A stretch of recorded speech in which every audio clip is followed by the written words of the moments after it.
Sorry, I have to have my music playing, and I was just laughing then because the dogs walked in. Um, Back in September, I wrote to Right Honorary Amber Rudd, or as Rudd as I call her, just purely because sometimes you have to be relatable to something as the public. But anyway, I wrote to her on the 18th of around about September time. Anyway, and it was referenced the energy company obligation and UK housing sector risks. And it was a public request for the parliamentary consideration of special resolutions to deliver the ambitions of government's energy agenda, community welfare, future security of the UK Sustainability Act. And I'm going to read the letter because I think it's good to get it out there. And I did cover some acts. I haven't covered all acts, but acts that I feel that we have right as to just mention under public interest.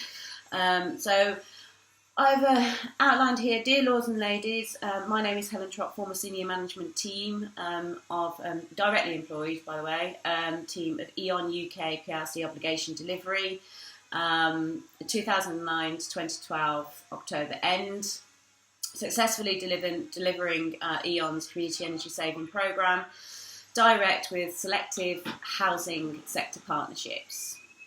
The overview, government remains committed to ensuring that the level of activity for aspects of the UK energy supply and demand more closely related to our fuel poverty objectives is delivered with acceleration for the purpose of cost efficiency to the UK economy and forthcoming potential failures of the energy company's obligations, which will result in further impacts to people. The government recognises that the nature of housing stock in the UK necessitates that innovation measures and integration programming of technology will continue to require extra funding to achieve government objectives of 2020 strategy through net asset rollout. These principles will continue to umbrella the obligations. As the government has previously confirmed, the obligation is intended ambitious, long-term, extending through until at least 2022. However, that should be 2020. That's me with the typo error, getting overexcited on the keyboard. Noting the energy companies hold an obligated targets that must be achieved by 2017. To also continue their strategies, which are bigger visions than a 5-year cycle.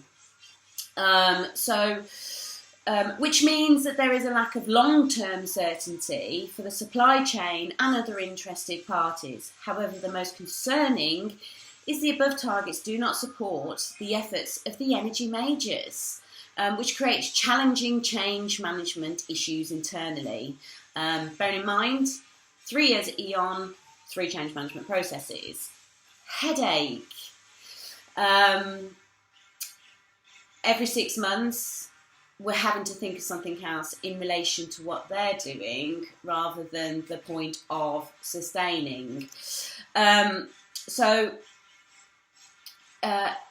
However, the most concerning is obviously those targets, and this creates challenging times, as well as how to manage the expectations of the consumer, which, funny enough, is everyone, pretty much majority of the UK and Ireland, to just there and the other one and the other bit, majority of people that are actually on the data map of the UK and aren't homeless and not recognised at this point in time. The gap of uncertainty is majorly causing multiple risk factors on our UK housing sector, who also have legislation to comply with by March 2017, funny enough, supply, demand. Yet also backed against government's recent changes to welfare rights. So more of our UK housing market is being force manoeuvred in real terms, force manoeuvred, because it is kind of forcing a situation that wouldn't have happened if it had been dealt with correctly in the first place, into selling or demolishing stock with heavy unsustaining financial borrowing based on statistical data information value. And obviously, doing this process to build further, but not necessarily having the money or financing to build to a, acceptable, sustainable standard, which in return is creating further false debt. And the pressures aforementioned are due to the conflicts in the policies held by the regulation. So I've bullet pointed a couple of things. So A, new evidence of the current sustaining community, section 2, we must change, promote sustaining local communities to it is a must to achieve carbon reduction targets. Carbon reduction targets. B, Housing Act 2004, with ref to the CRG Strategic Housing Market Assessment version 2, Planning Policy Statement 3 Housing PPS3, introduction of guidance of drawing local authority evidence, and the Data Protection Act 1998. The use of such evidence, including the movements of money exchanged upon government obligated funds, such as the energy company obligation, with inclusion of the Data Protection Act 1998, negligible oversight by regulators, which airs conflicts on background of local housing needs, a guide to good practice DETR 2000, ensuring the most appropriate and cost-effective use of public funds with reflection to the trading in and outside of the DEC activity brokerage platform, and external and internal validation of origin of property rights data information. So it's a supply-demand. No middle nothing, no middle slicing the carbon, profiting off it without them knowing or them knowing. Middle markets. C. Research Council and Science and Technology Act 1965, Engineering and Physical Sciences Research Council, including engineering, mathematics and computer sciences, with reflection to the Science and Technology Facilities Council and Technology Strategy Board Councils UK, Innovate UK. Reporting to the Department of Business, Innovation and Skills, noting there is new evidence that clearly identifies the issues and impacts on unauthorised property data sharing and profiting, a solution with BIS to revolutionise the approach to the energy company obligation, without disruption to market and acceleration of UK carbon emissions targets, therefore complementing the adopted name of Innovation UK to no longer express but deliver better its role and purpose, thus ensuring the value of funding is utilised to produce the right cyclical returns for a future security with the obligated energy companies. And those ones that are bubbling away at the moment that don't understand what it means, that as soon as they hit 250 consumers, they also have to deal with the government's obligation and are not preparing for it by offsetting it with third parties and, faffing around with money, because that is not clean carbon, that is not a cyclical event, and that affects us in terms of multiple prongs, as I call them, prongs. So, Welfare and Reform Bill 2015, there is great concern on the setting of the new agenda closely set within the term fuel poor and vulnerable, on further provision to housing rents, have not taken into consideration a further failing of the 6 energy majors, which is less than 24 months away. And bearing in mind I wrote this a few months ago, with the result in the public taking the cost association to the levy and the increase in tax implication and energy bills on persons' ability to live.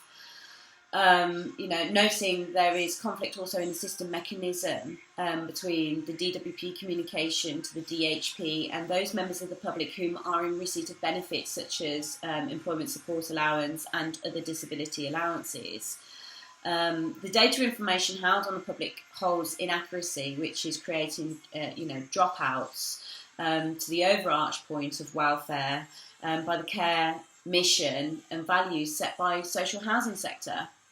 And long-term strategies of sustainability, they all work, they're all put in play to be relative and relationship mechanisms to work with each other, not disparate, which it is at the moment. And that's not anyone's fault. It's not any one person's fault. Unfortunately, it's just happened, and luckily enough, there's a way to accelerate and reverse, what's been done, and get on with it. So I've also put Human Rights Act 1998, the HRA, which leaves unlawful circumstances within housing sector to comply with the conventional rights, 1998 C.42, Public Authority Section 6, which also challenges the need to act as per Section 66A on the intelligence investment provided by housing sector. Data Protection Act 1998, the distribution or gaining of property data within the energy company obligation through middle market technology-based and third-party exchanges upon the value of carbon in its currency form and the profiting of. Public Interest 1998. Government's Activity Department of Energy and Climate Change Brokerage Auctions and Delivery Cost Information from Obligated Energy Majors provides only an indication of the cost of meeting, a really important energy company obligation. It's not a cash machine. It's an obligation that deals with a problem.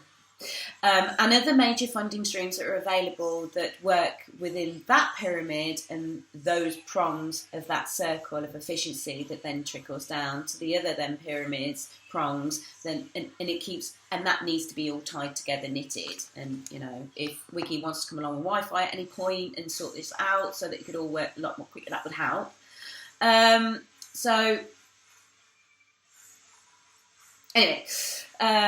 Whilst the brokerage platform has introduced a degree of transparency and liquidity, I mean, I hate that word because liquidity, that means that, it's just being eaten, and evaporating. So to the energy efficiency, yet the market wishes to increase speed of trading bilaterally, which is, they've all been banging on about it. The energy majors are always going on about it because it's the only way that actually they can deliver their strategies. So the high-level risks and bonds guarantees needed on the data variations from external sources, namely third parties, hold too many forecasted issues for supply and demand. And I'm actually in a cycle now where, again, I can now provide another validation and technical assessment of that because I'm now going back round my old contracts that I delivered following the new findings that I found in the east of England, or Wizard of Oz as I call it.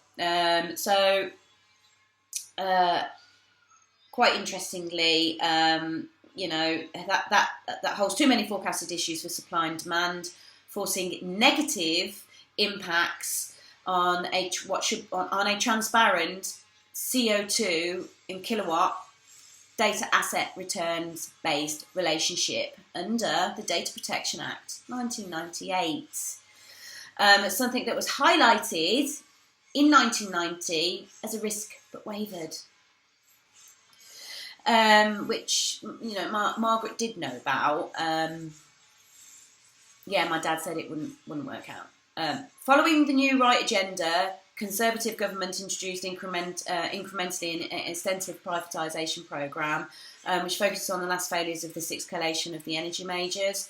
I did raise, and I've had a little bit to think about it, but anyway, I raised back in September a substantial question into the need to continue investing in the nuclear plant focus with EDF Energy and refocus to achievable, clean, sustainable and renewable energy approach to beyond 2020, in line with the energy companies group, not just individual P&L prongs, all one in the glory. It's all prongs together. That's a group strategy.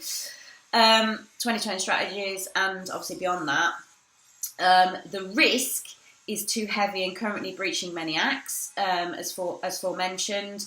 EDF carries a privatisation that continues to fail programme costs and wider inclusive to carbon emission targets, noting CO2 is a component to the functionality of the ecosystem in which we live.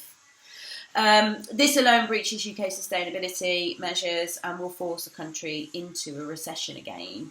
And so, I've been through one, and I listened a lot through that process.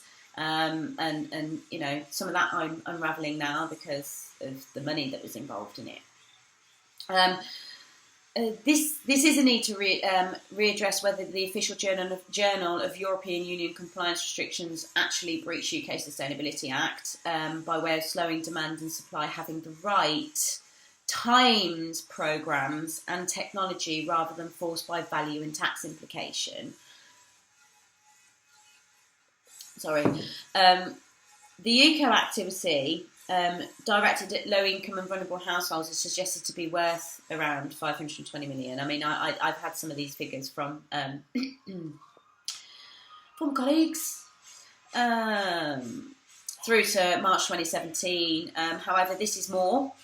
It is more due to the historical trading of the data and the urgency now to reevaluate everything that went on previously. There's a sense check, and there is a mechanism for that which will be coming out on another video after this one, because I felt that we need to get this out on the table first so that everybody can realise just what really Helen Trott's been up to since I left. And it is more due to the historical trading of the data underpin, where the value of carbon has not been consented upon, any profiting, and equally the lack of knowledge of compliance to data protections. And this has also led to incorrect measures being applied to homes, which raises mass concerns on the actual total asset value of our country, from a private homeowner through to law-abiding local authorities, communities. There is a projection from the energy majors, because they do, mention things in passing to Helen, and think that I'm not going to pick that up and then assemble it into something, because you only have to look that my wall is filled, and Teddy's going to move out of the way, but you can't see it very well, but it's been on there for the last 2 years, that strategy, the last 2 years, and it's 2 energy companies that kickstart a process. And basically, where I've pinned paper, it's faded. Where the sun's been reflecting through the window in the garden, and we've had really nice weather, which, nice sunny weather, and it's been affecting that. So anyway, that's been on there a while now, and it just bores me when I walk past it. So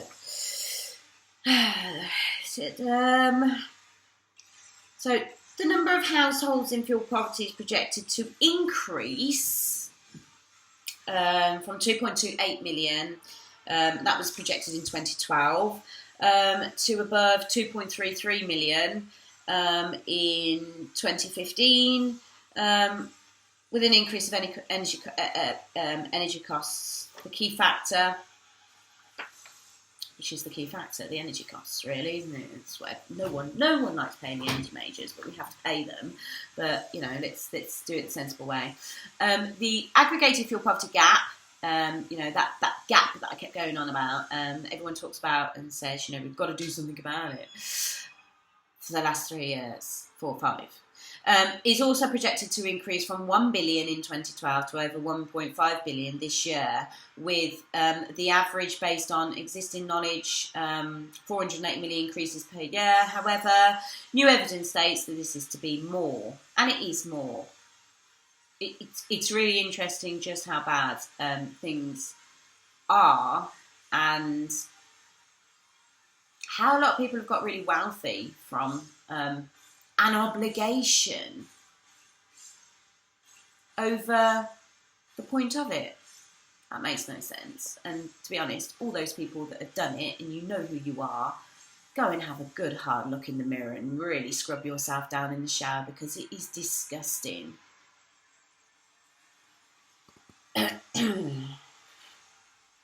In 2012, under the previous 10% indicator of fuel poverty, the number of fuel-poor households in the UK has estimated at around 4.5 million, representing 17% of households. A case study of 7,000 properties, circa, and a potential pilot of 800 homes produced evidence from technically validated, bit of thermal work, lots of things, activities.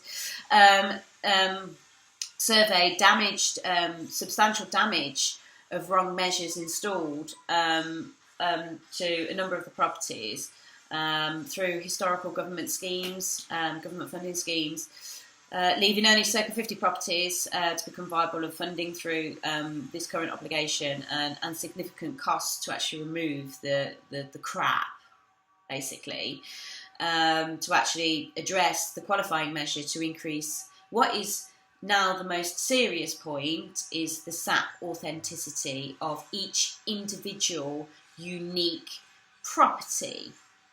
There is no such thing. We are not in Star Wars. We are not cloning anything. There is no such thing as cloning. Don't clone. So,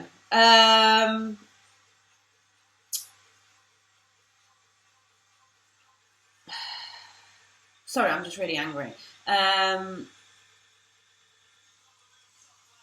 Yet the HECA report in this particular area stated there was circa 13,000 solid wall. No, don't know where you plucked that from. The amount of work, statistical information,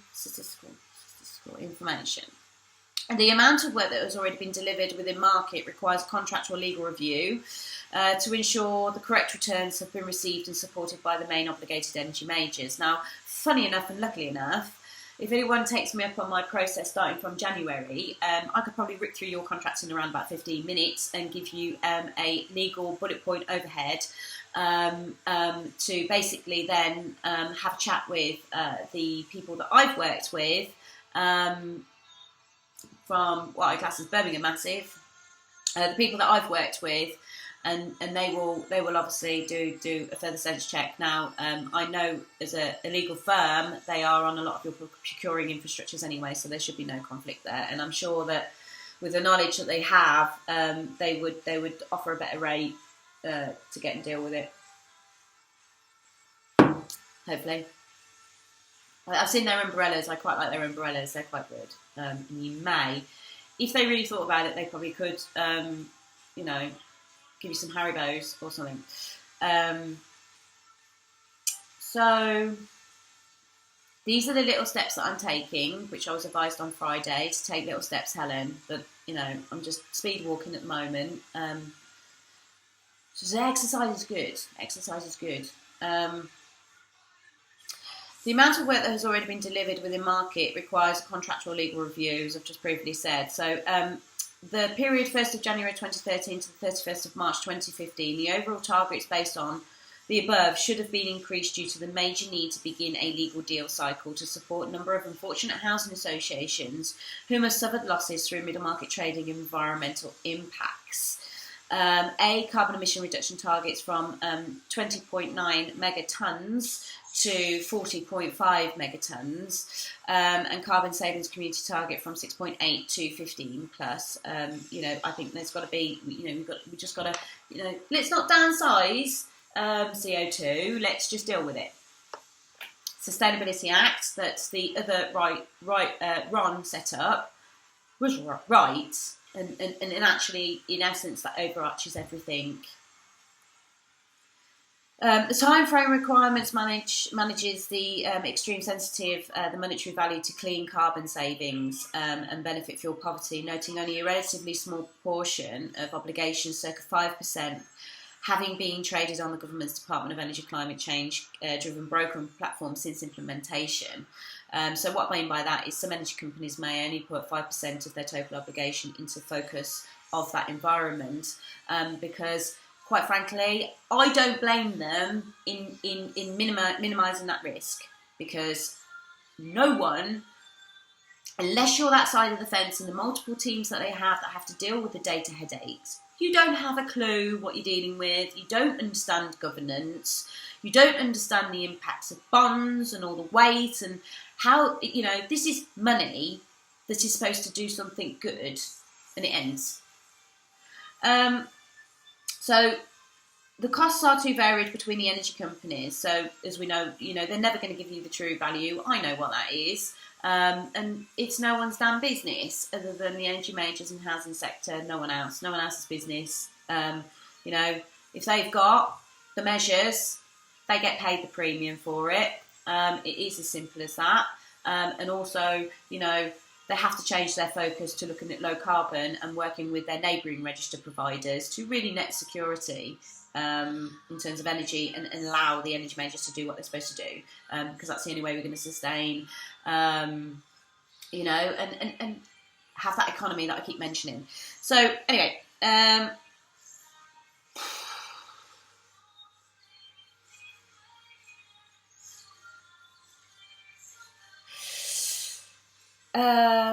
in many cases, the Act has not been adhered to due to the loophole in regulators' policy on validating placements on brokerage with back consent of asset owners, whether social, private or rented, noting a liability weakness in Landmark software license when sharing into educational environments. They back off hot potatoes and don't take any liability for where it then goes in that education infrastructure. So if matey gets it on his laptop, goes home and his mate's got an EWI business and he goes, oh, I'll have that database, takes that database, and that's how you get the guys knocking on the doors, telephone calls, and then your data just goes into a land of people profiting off people's information that they shouldn't be profiting off, and getting PPI calls and all this kind of stuff. So it sets the little hairs running, spiders, everything into the net of the world that no one sees. So, yeah, that kind of contradicts, education environments as per the policy set on not taking any liabilities on sharing of data within or external, creating further a security risk on the DPA. I'm getting really hot. I get so hot reading this kind of stuff out. I just don't understand why everyone's doing what they're doing.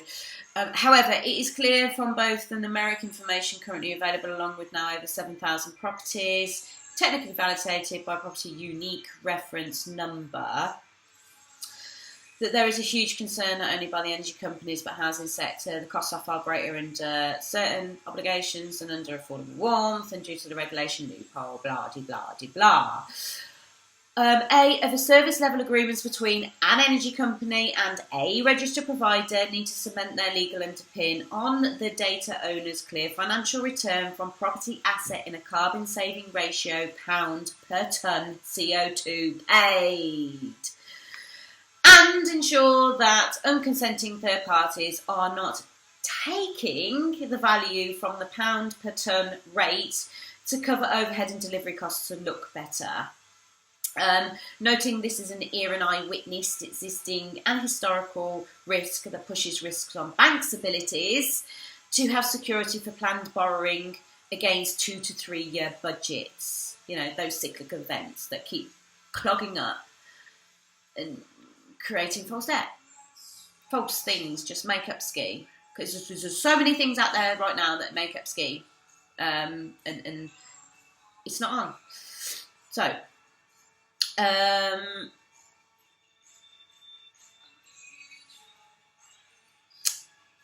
government, however, I do see, recognises the importance of appropriate access to accurate and timely cost information to ensure the consumers gain the right to better understand the impacts of government's social and environmental programmes, because let's face it, not everyone can get their head around it, not everyone understands it, the importance of it, because we live our day-to-day lives and we just don't think about it.